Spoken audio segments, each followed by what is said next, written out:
Hello friends, welcome. आप लोगों का स्वागत है पेडागोजी ऑफ क्यूरियोसिटी के चैनल में। फ्रेंड, हमारा ये सफ़र चालू हो चुका है जो है कि 60 लर्निंग डिज़ाइन का सफ़र। पहला सफ़र हम लोग तय कर चुके हैं दोस्तों। यदि आपको वीडियो देखना है तो प्लीज़ मेरे डिस्क्रिप्शन में चले जाइए, आपको वीडियो अवेलेबल है। आज हमारा दूसरा सफ़र चालू होगा एलडी का। चलिए स्टार्ट करते हैं फ्रेंड एलडी के सफ़र को। ठीक है, जैसे आप देख रहे होंगे स्क्रीन पे, मैंने आगे भी आपको बताया है कि लर्निंग डिज़ाइन में एक कवर्ड बनता है सामने, ठीक है, जिसमें आप लेफ्ट साइड और राइट साइड को दो डिवाइड में बांट देते हैं। ठीक है, पहले आप लर्निंग डिज़ाइन यहाँ लिखिएगा, हेडिंग में दीजिएगा। फिर दूसरा में देखिएगा लेफ्ट साइड में देखिएगा friend, name of the school है, जो स्कूल में आप पढ़ाने जा रहे हो। ठीक है, क्लास है, जो क्लास को आप पढ़ाने जा रहे हो। टाइम है यहाँ या ड्यूरेशन, दोनों एक ही चीज़ होता है। डेट है यहाँ पर, और नेम ऑफ द टीचर है। जैसे कि देखिए, मैंने यहाँ क्लास 11 को पढ़ाया है, तो 11 के लिए मैंने यहाँ टाइम देखिए 45 मिनट मेंशन किया है। ये आप ख्याल रखिएगा, आप यदि 5 to 10 पढ़ाने जा रहे हो तो यहाँ पे 35 मिनट मेंशन कीजिएगा। ओके दोस्तों, यहाँ पर देखिए डेट, आप जिस डेट को लर्निंग डिज़ाइन पढ़ाएंगे। ठीक है, नेम ऑफ द टीचर, जो टीचर पढ़ाएगा ये लर्निंग डिज़ाइन को। ठीक है, जो टीचर करेगा लर्निंग डिज़ाइन को, उसका यहाँ नाम मेंशन होगा। राइट में देखिए सब्जेक्ट है फ्रेंड, सब्जेक्ट में देखिए यहाँ पर मैंने अकाउंटेंसी लिखा है।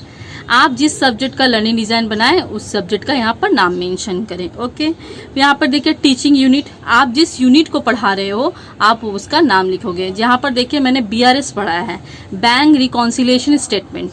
ठीक है, सब यूनिट भी इसका बीआरएस है, क्योंकि फ्रेंड देखिए ये छोटा सा चैप्टर है हमारा अकाउंटेंसी सब्जेक्ट में, इसीलिए मैंने इसको सब यूनिट भी यही पकड़ा है और यूनिट भी यही पकड़ा है। ओके, यदि आप बड़ा सब्जेक्ट कुछ पढ़ाना चाह रहे हैं, बड़ा यूनिट पढ़ाने जा रहे हो, जैसे हिस्ट्री में हड़प्पा पढ़ा रहे हो, जैसे कि आप मॉडर्न हिस्ट्री पढ़ा रहे हो, ठीक है, उसमें क्या होता है पार्ट बहुत रहता है, तो आप सब यूनिट डिवाइड कर सकते हो। ठीक है, अदर ऑल सब्जेक्ट, जैसे ज्योग्राफी में भी बहुत सारा पार्ट सब्जेक्ट होता है, जैसे एजुकेशन का होता है, पॉल साइंस का होता है, आपका मैथ्स का होता है, साइंस का होता है, एक्सेट्रा होता है, इसमें सब यूनिट बहुत रहता है। ठीक है फ्रेंड, आप वहाँ सब यूनिट मेंशन कर लीजिएगा। टुडे लेशन में देखिए, क्योंकि मेरा पास सब यूनिट एक ही है, यूनिट भी एक ही है, तो टुडे लेशन भी मैं यही पढ़ाऊँगी, बीआरएस को पढ़ाऊँगी। ठीक है फ्रेंड, ये चीज़ आपको अच्छे से कवर करना है, लिखना है। ठीक है, ध्यान रखिएगा। अब चलिए हम लोग आते हैं अपना फर्स्ट कंपोनेंट में, जैसे कि आप स्क्रीन में देख रहे होंगे लर्निंग गोल्स। ठीक है, लर्निंग गोल से रिलेटेड मैंने बहुत वीडियो बनाया है, यदि आपको देखना हो तो मेरे प्रीवियस वीडियो को आप देख सकते हैं, आपको अवेलेबल हो जाएगा मेरे डिस्क्रिप्शन लिंक से फ्रेंड। ठीक है, चलिए, मैंने बार बार कहा है कि यदि लर्निंग गोल आप लिख रहे हो तो ये हेडिंग आप हमेशा मेंशन कीजिएगा, after completing the units students will be able to. ठीक है, आप यदि 60 का 60 लर्निंग डिज़ाइन बना रहे हो तो ये हेडिंग आपका हमेशा सेम रहेगा, चाहे आप कोई और लर्निंग डिज़ाइन बना रहे हो। जैसे ये फॉर्मेट, आप ये फॉर्मेट के थ्रू आप किसी और सब्जेक्ट को भी लेके बना सकते हो, जैसे कि आर्ट्स, हिस्ट्री, साइंस स्ट्रीम, कोई भी स्ट्रीम को आप इस फॉर्मेट के थ्रू आप लर्निंग डिज़ाइन बना सकते हो, बस कंटेंट को चेंज कर दीजिएगा दोस्त। ठीक है, क्वेश्चंस जो यहाँ पर मैंने फॉर्मेशन किया है उसको आप हिस्ट्री में, आप जो आप हिस्ट्री बना रहे हो तो हिस्ट्री का क्वेश्चन डाल दीजिएगा, यदि ज्योग्राफी बना रहे हो तो ज्योग्राफी का डालिएगा, या मैथ स्ट्रीम का बना रहे हो तो उसका डाल दीजिएगा। ठीक है, चलिए स्टार्ट करते हैं। देखिए रिमेंबरिंग, ओके, रिमेंबरिंग का कैसे क्वेश्चंस फॉर्मेशन होता है, कन्वर्ट होता है। ठीक है, इसका भी वीडियो मैं ऑलरेडी बना चुकी हूँ, आपको देखना हो तो प्लीज़ मेरे डिस्क्रिप्शन लिंक में जाइए, आपको अवेलेबल है ये वीडियो। ठीक है, देख लीजिएगा। चलिए फिर भी मैं एक बार और आपको बता दे रही हूँ अपने इस वीडियो में। जैसे कि देख रहे होंगे रिमेंबरिंग का कुछ की वर्ब्स आता है फ्रेंड। ठीक है, की वर्ब को यूज करके क्वेश्चन बनता है, जैसे कि मैंने देखिए यहाँ पर रिकॉल यूज किया है, उसी तरह देखिए फाइंड यूज किया है, इसी तरह बहुत सारा की वर्ब आता है, जैसे कि लिस्ट होता है, नेम होता है, डिस्क्राइब होता है, राइट होता है, आइडेंटिफाई होता है। ठीक है फ्रेंड, ऐसे बहुत सारे कीवर्ड होते हैं जिसको यूज करके आप क्वेश्चंस बना सकते हैं कोई भी सब्जेक्ट के लिए। ठीक है, जैसे मैंने देखिए बनाया है recall the meaning of book reconciliation statement. ठीक है, ये देखिए फैक्चुअल नॉलेज के साथ ऐड करता है, जो फैक्ट है, जो रियल है, इसका मीनिंग क्या चेंज नहीं होने वाला, मीनिंग आप कभी चेंज नहीं कर सकते किसी का, इसीलिए इसको फैक्चुअल नॉलेज के साथ जोड़ते हैं। फैक्चुअल नॉलेज क्या है फ्रेंड, जो रियल के साथ जुड़ता हो। ठीक है, वो कभी चेंज नहीं होता, फैक्ट ही है वो। ठीक है, देखिए सेकेंड क्वेश्चन है, देखिए find the advantage and utility of BRS. ठीक है, बीआरएस का क्या लाभ है और क्या यूटिलिटी है, क्या यूजेज है उसका, ये भी क्या है फैक्चुअल नॉलेज के साथ रिलेट कर रहा है। ठीक है, अब देखिए नेक्स्ट में आ रहा है आपका अंडरस्टैंडिंग। ओके, अंडरस्टैंडिंग देखिए, अंडरस्टैंडिंग का मतलब होता है फ्रेंड समझना। ठीक है, समझना, समझना। अब इसका क्वेश्चन कैसे आप फॉर्मेशन करोगे, इसके भी कुछ कीवर्ड्स आते हैं। जैसे कि यहाँ पे मैंने एक्सप्लेन लिया है, इलस्ट्रेट लिया है, ठीक है। आप बहुत सारा इसमें डाल सकते हैं, कंपेयर डाल सकते हो, डिस्कस डाल सकते हो, आउटलाइन डाल सकते हो, इंटरप्रेट डाल सकते हो, ठीक है। ये आप यूज करके, कीवर्ड को यूज करके आप क्वेश्चंस को फॉर्मेशन कर सकते हो। जैसे मैंने देखिए, to explain the amended of cash book, cash book में जो अमेंडेड हुआ है, अमेंडमेंट हुआ है, उस सब का बारे में आप बताइए यहाँ पर, ठीक है। ये क्या है, कॉन्सेप्चुअल नॉलेज है। ये क्या कॉन्सेप्ट के साथ जोड़ रहा है बच्चों को। कॉन्सेप्चुअल नॉलेज क्या होता है, जो बच्चा अपना कॉन्सेप्ट को ग्रो करता है, ठीक है, इसके बारे में बहुत डिटेल किससे जानता है। फिर देखिए क्या, illustrate the meaning of cash book and passbook, cash book और पासबुक का मीनिंग को इलस्ट्रेट करो, ठीक है। ये भी बच्चा क्या करेगा, कॉन्सेप्चुअल नॉलेज के साथ जोड़ रहा है। ये बच्चा क्या कर रहा है, कॉन्सेप्ट को अपना क्लियर कर रहा है, ठीक है, बढ़ा रहा है, जानकारी ले रहा है। अप्लाइंग में आ जाइए। देखिए अप्लाइंग में आप देख रहे होंगे, अप्लाइंग में हमेशा अप्लाई क्वेश्चन होता है, जो आप अप्लाई करते हो, ठीक है। To apply cash book in bank balance appear in the balance sheet, ठीक है। अप्लाई का भी क्वेश्चन बनाने के लिए कुछ कीवर्ड्स है फ्रेंड, जैसे कि आप यूज कर सकते हो classify, solve, examine, complete, draw, make a chart, calculate. इस टाइप का आप जो कीवर्ड है यूज करके आप अप्लाइंग का क्वेश्चन बना सकते हो, ठीक है। ये क्या होता है, प्रोसीड्यूरल नॉलेज के साथ ऐड होता है। प्रोसीड्यूरल नॉलेज क्या होता है फ्रेंड, जो बच्चा अप्लाई करता है, अपने लाइफ में अप्लाई करे या अपना काम में अप्लाई करे, अपना स्टडी में अप्लाई करे, जो चीज़ में अप्लाई करे, उस टाइप का क्वेश्चन आपका प्रोसीड्यूरल नॉलेज के साथ ऐड करता है, ठीक है। नेक्स्ट है फ्रेंड एनालाइजिंग। हाँ अब दिख रहा होगा आपको दोस्तों, देखिए एनालाइजिंग। एनालाइजिंग का क्या है, एनालाइजिंग का भी क्वेश्चन कन्वर्ट करने के लिए कुछ कीवर्ड होते हैं, कुछ कीवर्ड होते हैं, ओके। जैसे कि देखिए यहाँ मैंने यूज किया है एनालाइज और डिस्टेंस बिटवीन, ठीक है। जैसे कि आप यूज कर सकते हो, आप बहुत सारा कीवर्ड में यूज कर सकते हो, जैसे compare, contracts, examining, explain, identify, categories, organise. इस टाइप का आप कीवर्ड यूज करके क्वेश्चन बना सकते हो। अब देखिए आप क्वेश्चन में कैसे बनाई हूँ, यहाँ पर देख सकते हैं आप। To analyse the different method of BRS, ठीक है। इस टाइप का भी क्वेश्चन, ये क्या है, प्रोसीड्यूरल नॉलेज के साथ ऐड हो रहा है फ्रेंड, ठीक है। यहाँ पर भी मैं यहाँ लिख दे रही हूँ शॉर्ट में PK, ओके।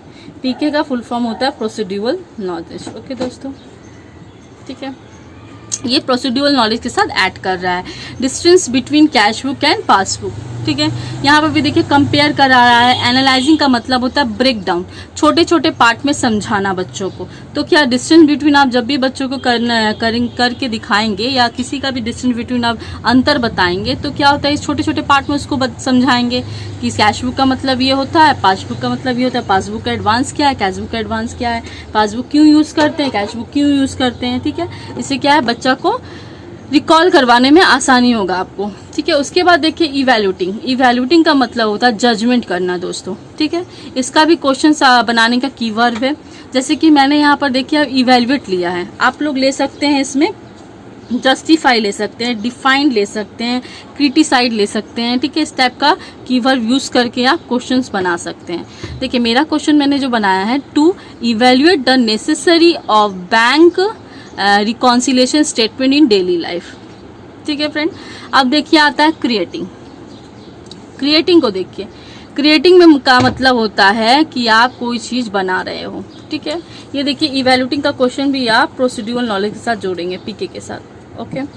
क्रिएटिंग का मतलब होता है कुछ बनाना, जैसे कि आप बच्चों को कुछ बनाने को दे रहे हो, क्रिएट करने के लिए दे रहे हो, ठीक है। जैसे कि हम लोग अकाउंटेंसी का बनाते हैं फ्रेंड LD, तो हमेशा याद रखिएगा आप फॉर्मेट क्रिएट करने के लिए दे सकते हो। ये इजी है क्वेश्चन फॉर्मेशन करना, आप इसके थ्रू आराम से क्वेश्चन बना सकते हो। जैसे कि आप मैंने लिखा है to create a format of BRS का फॉर्मेट बनाओ। इसका भी कुछ कीवर्ड्स है, ठीक है। इसके आप इसके द्वारा भी बना सकते हो कीवर्ड को ऐड करके। जैसे कि देखिए आप कीवर्ड इसका क्या क्या है, इन्वेंट है, कंपोज है, डिजाइन है, कंस्ट्रक्ट है, प्लान है, ठीक है। इस टाइप का कीवर्ड को यूज करके आप क्रिएटिंग का क्वेश्चन को कन्वर्ट कर सकते हो, ठीक है। और ये किसके साथ ऐड होता है, मेटा कॉग्निटिव के साथ, okay friend, Meta cognitive knowledge, okay दोस्तों, मेटाकॉग्निटिव नॉलेज के साथ ऐड होता है। मेटाकॉग्निटिव नॉलेज का मतलब होता है फ्रेंड कि बच्चा खुद करके कुछ चीज़ सीखे। तो बच्चा फॉर्मेट ये खुद तैयार कर रहा है, ठीक है, टीचर इंस्ट्रक्शन दे दिया बच्चा को, अब बच्चा खुद अपने कॉपी में ये फॉर्मेट को बना रहा है, तो ये बच्चा खुद से अप्लाई कर रहा है, ठीक है। इस टाइप का क्वेश्चन को हम लोग मेटाकॉग्निटिव नॉलेज के साथ जोड़ते हैं। ओके, अब चलिए मेरा दूसरा कंपोनेंट पे हम लोग आ जाते हैं। जैसे देख रहे होंगे आप स्क्रीन में, एनालाइज लर्नर्स एंड कंटेंट्स, ठीक है दोस्तों। एनालाइज लर्नर्स एंड कंटेंट्स का मतलब होता है, मैं ऑलरेडी अपने वीडियो में बता चुकी हूँ, मैं फिर भी यहाँ पर डिटेल में आपको डिस्कस कर रही हूँ। इसमें होता है क्या कि आप प्रीवियस नॉलेज के साथ बच्चों को करेंट नॉलेज में जोड़ते हैं। जैसे कि बच्चों को आप क्लासरूम में आप पढ़ाने जा रहे हो, जैसे कि आज पढ़ाने जा रहे हो आप BRS, ठीक है। BRS में आता है पासबुक, कैश बुक। बच्चा ऑलरेडी जानता है पासबुक क्या होता है, कैश बुक क्या होता है, क्योंकि ये क्लास 10 पढ़ के आया है, सीखिए सेकेंडरी लेवल ये पढ़ के आया है, ठीक है फ्रेंड। तो ये जानता है, ये बैंक ऑलरेडी गया होगा कितनी बार मम्मी पापा के साथ, या खुद के काम के लिए भी बैंक गया होगा, तो इन लोगों को पता होगा कैश बुक क्या होता है, पासबुक क्या होता है, ठीक है। तो आप उनसे पूछ सकते हैं, आप जानते हो what do you mean of passbook, what do you mean by cash book. तो बच्चे ऑफकोर्स रिप्लाई करेंगे yes ma'am I know. Okay, तो इससे क्या होगा, बच्चा का प्रीवियस नॉलेज के साथ आप करेंट नॉलेज में बच्चों को आप जोड़ देंगे, ठीक है। तो इस टाइप का क्वेश्चंस आप तैयार कर सकते हैं। पहले देखिए यहाँ लिखा हुआ है कुछ, ये जो फॉर्मेट लिखा हुआ है, आप ये फॉर्मेट को कोई भी लर्निंग डिजाइन में आप 60 का 60 लर्निंग डिजाइन में फॉर्मेट आपका सेम रहेगा दोस्तों, बस क्वेश्चंस को आप चेंज करते रहिएगा अपने कंटेंट के हिसाब से, ठीक है। जैसे देखिए, the following questions will be asked to the students to determine their general characteristics and primary behaviour on the basis of the present lessons, ठीक है दोस्तों। प्रेजेंट लेशन को उनका क्या कर रहा है, प्राइमरी बिहेवियर के साथ जोड़ रहा है, ठीक है, प्रीवियस नॉलेज के साथ उसको जोड़ रहा है, ठीक है। जैसे कि इसमें छोटा मोटा क्वेश्चन आप दे सकते हो, आप 2 दें या 4 दें या 3 दें, उससे ज्यादा क्वेश्चन यहाँ पर मत दीजिएगा, ठीक है। जैसे कि देखिए मैंने यहाँ 4 क्वेश्चन बनाया है। जैसे पहला देखिए, describe how a bank reconciliation statement in prepared, ठीक है। बच्चे से बोलेंगे कैसे रिकॉन्सिलेशन स्टेटमेंट प्रिपेयर होता है, डिस्क्राइब करो। State 2 items which will not come in amended cash book, ठीक है। अमेंडेड जो हुआ है जो कैश बुक का, इसमें 2 आइटम कौन कौन है जो नहीं आता है, ठीक है, जो बदला है, कैश बुक में कुछ नया बदलाव हुआ है। What is meant by bank overdraft, bank overdraft का मतलब क्या होता है, ठीक है। Is book reconciliation statement and account, क्या ये क्या जो BRS है वो क्या अकाउंट है, ठीक है। इसके बारे में बच्चा लोग बताएगा। जब छोटा मोटा नॉलेज है जो प्रीवियस नॉलेज के साथ जोड़ रहा है, ठीक है फ्रेंड, बच्चों को, ठीक है। बस हो गया।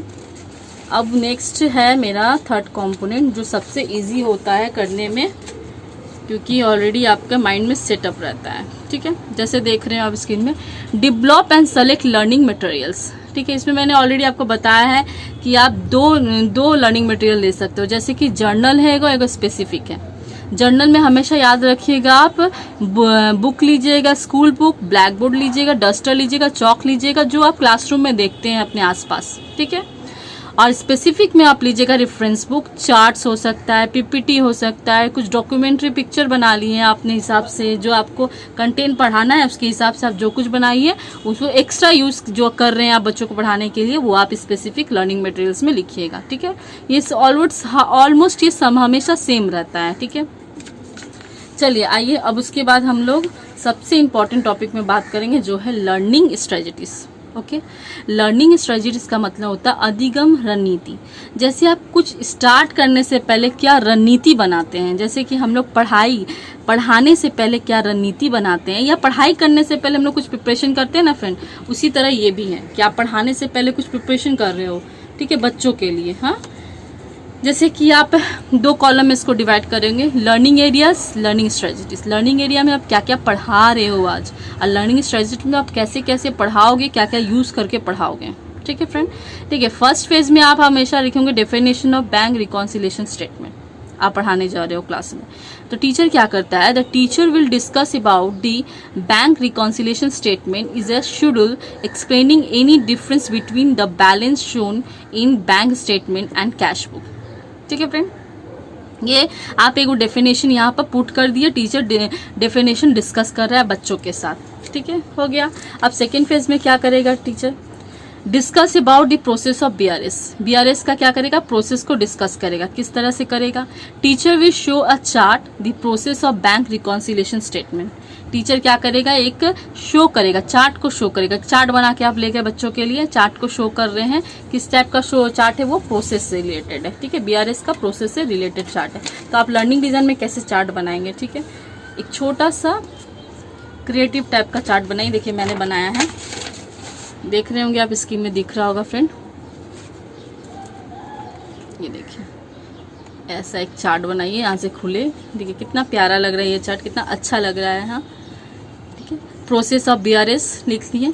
ये चार्ट में प्रोसेस है, चार्ट प्रोसेस है इनका, 4 प्रोसेस है। ये प्रोसेस आप यहाँ दिखा दिए। ओके, ये आप चार्ट क्लोज कर दिए। ये लर्निंग डिज़ाइन में आप ऐसे लगा सकते हैं, बहुत अच्छा भी लगेगा और एक्सटर्नल आपको मार्क्स भी देंगे ऐसा। ठीक है, अब देखिए अब इसके बाद क्या करेगा टीचर, उसके बाद students will ask questions after the discussion process of BRS bank reconciliation statement and get cleared idea by the teacher. ठीक है, स्टूडेंट क्या करेगा, डिस्कशन होने के बाद स्टूडेंट क्वेश्चंस पूछेगा सर या मैम जो भी पढ़ा रहे होंगे अकॉर्डिंग टू BRS के बिहाफ में, और टीचर क्या करेंगे, उनके आइडियाज को क्लियर करेंगे। ठीक है, ये आपका हो गया खत्म। अब देखिए थर्ड फेज में आपका क्या करना है, discuss some items of BRS के कुछ आइटम्स को डिस्कस करेगा टीचर।